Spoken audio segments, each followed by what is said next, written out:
हाय बच्चों, मैं आपकी प्रियंवदा मैम और हम लोग पढ़ रहे हैं राम लक्ष्मण परशुराम संवाद। अब यहाँ पर देखिए कि किस प्रकार से लक्ष्मण जो हैं परशुराम जी के क्रोध का उत्तर दे रहे हैं और किस तरह से परशुराम जी उनके बात से और भी क्रोधित हो जा रहे हैं। तो वो कहते हैं कि मैं अभी जो है बालक समझकर तुमको छोड़ रहा था, लेकिन अब मैं तुम्हारा वध कर दूंगा और अपने गुरु के ऋण से ऋण हो जाऊंगा। तो इस पर लक्ष्मण जी क्या कहते हैं? कहेहूँ लखन मुनि सीलु तुम्हारा, को नहीं जान विदित संसारा। अब देखिए, अब लक्ष्मण जी क्या कहते हैं कि हे मुनि, आपके सील से कौन वाकिफ़ नहीं है, सब जानता है, ये सारा संसार जानता है कि आप कैसे हैं, है ना। माता पिता ही ऋण भयनी के, गुरु जो है गुर ऋणु रहा सोचू बर जी के। अब यहाँ पर देखिए कि वो क्या कहते हैं कि आप माता पिता के ऋण से तो ऋण हो गए हैं, क्योंकि हर व्यक्ति का अपने माता पिता के प्रति फ़र्ज होता है और माता पिता जब तक रहते हैं तो उस फ़र्ज को निभाता है आदमी। लेकिन वो एक प्रकार का हमारे ऊपर कर्ज है जो कभी चूक नहीं सकता है, और हम कोशिश कर सकते हैं भले ही, है ना। तो उनके जो माता पिता की मृत्यु हो चुकी है परशुराम जी के, तो वही कहा गया है कि वो ऋण हो गए हैं, यानी कि उस कर्ज से उनको मुक्ति मिल चुकी है। अब गुरु का ऋण जो है उनके ऊपर है, अब वो बड़ा जो है जी का भार बन गया है ना, और बहुत सोच रहे हैं कि कैसे उस ऋण को उतारें। तो सो जनू हमरे ही माथे काढ़ा, दिन चली गए ब्याज बड़ बाढ़ा। अब यहाँ पर देखिए क्या कहते हैं, तो वो ऋण आपने मेरे ही माथे काढ़ा है, आप मेरे ही से चुकाएंगे वो ऋण, है ना। तो इतना दिन का ऋण है, बहुत दिन का ऋण है, तो ब्याज तो बहुत बढ़ गया होगा, है ना। कोई पैसा लेता है तो क्या होता है, उसका ब्याज बढ़ते जाता है ना। तो वो यही है कि वो और अधिक पैसा हो जाता है, तो वही यहाँ पर भी वो ऋण जो है बढ़ गया है।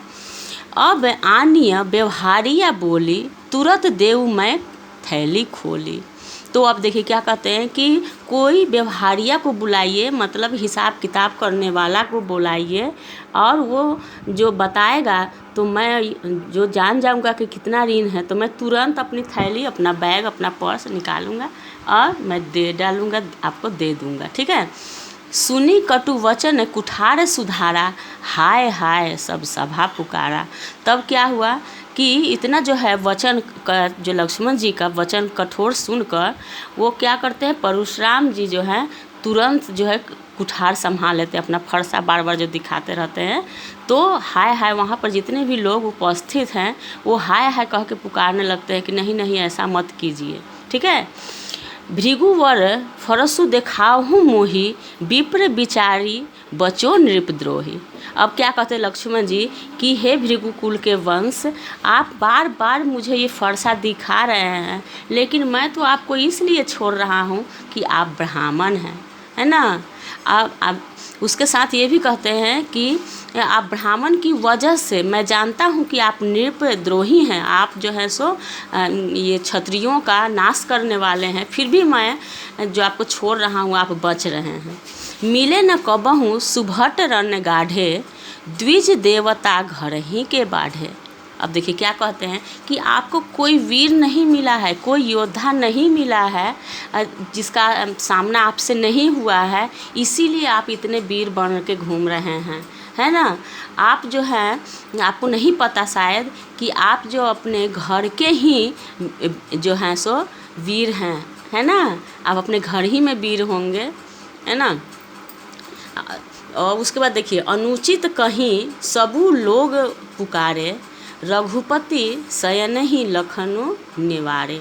अब देखिए कि ये अनुचित कह के सब लोग कहते हैं कि नहीं लक्ष्मण, तुमको ऐसा नहीं बोलना चाहिए, वो गुरु हैं, बड़े हैं, ब्राह्मण हैं, तो इस तरह से आपको बार बार जवाब नहीं देना चाहिए, है ना। और यही नियम भी है, लक्ष्मण जी को भी ये सोचना चाहिए, पर वो बार बार उनका जवाब दे रहे हैं। तो इस प्रकार से जो है सो श्री रामचंद्र जी हैं उनको मना करते हैं, इशारा से वो बताते हैं कि नहीं नहीं तुम ऐसा मत करो, है ना, कि ऐसा नहीं बोलना चाहिए। तो अब देखिए उसके आगे कि लखन उत्तर आहुति सरिस, भृगु वर कोपु कृशानु, है ना। बढ़त देखी जलसम वचन, बोले रघुकुल भानु। अब यहाँ पर देखिए कि क्या हो रहा है कि वो जो लक्ष्मण जी का जो वाणी है, जो वो बोल रहे हैं, वो बिल्कुल आहुति के समान जो है परशुराम जी को लग रहा है। क्या होता है, नहीं कहता कि अग्नि में घी का काम करना, वही हो रहा है कि उनका क्रोध ही है, और उस क्रोध को और लक्ष्मण जी जवाब दे दे कर भड़का दे रहे हैं। तो वो आहुति है, आहुति देखते हो ना, हवन होता है तो उसमें जो है सो हम लोग जो डालते हैं सामग्री, हवन सामग्री, तो उससे आग क्या होता है, और धधक जाता है, ज्वाला और भड़क जाती है। तो इस प्रकार से क्या हो रहा है कि वो लक्ष्मण जी का वैसे ही वाणी है, तो वहाँ पर वो क्या हो रहा है, उसी चीज़ को कि वो आहुति के समान है, और इससे परशुराम जी को बहुत क्रोध आ रहा है। ठीक है, आहुति के समान है और उनके क्रोध को बढ़ा रहा है।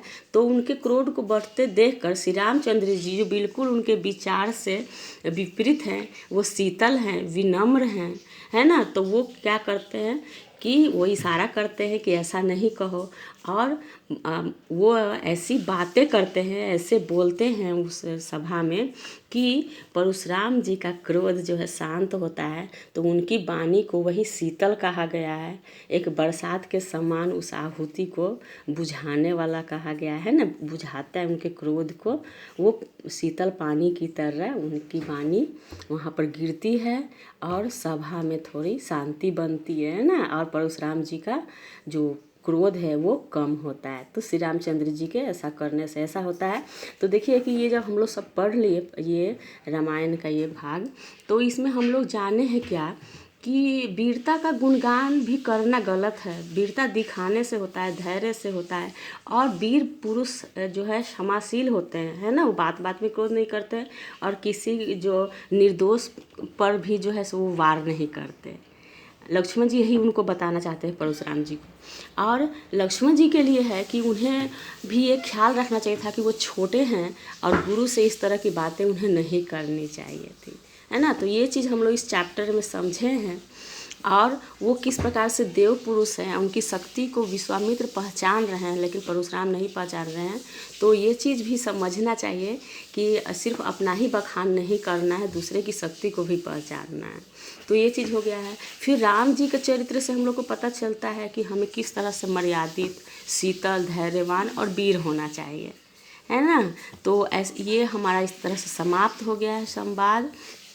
अगर आप लोग कोई दिक्कत है या फिर आप कुछ और जानना चाहते हैं तो आप कमेंट कर सकते हैं, और मेरे चैनल को सब्सक्राइब कीजिए, लाइक कीजिए। धन्यवाद।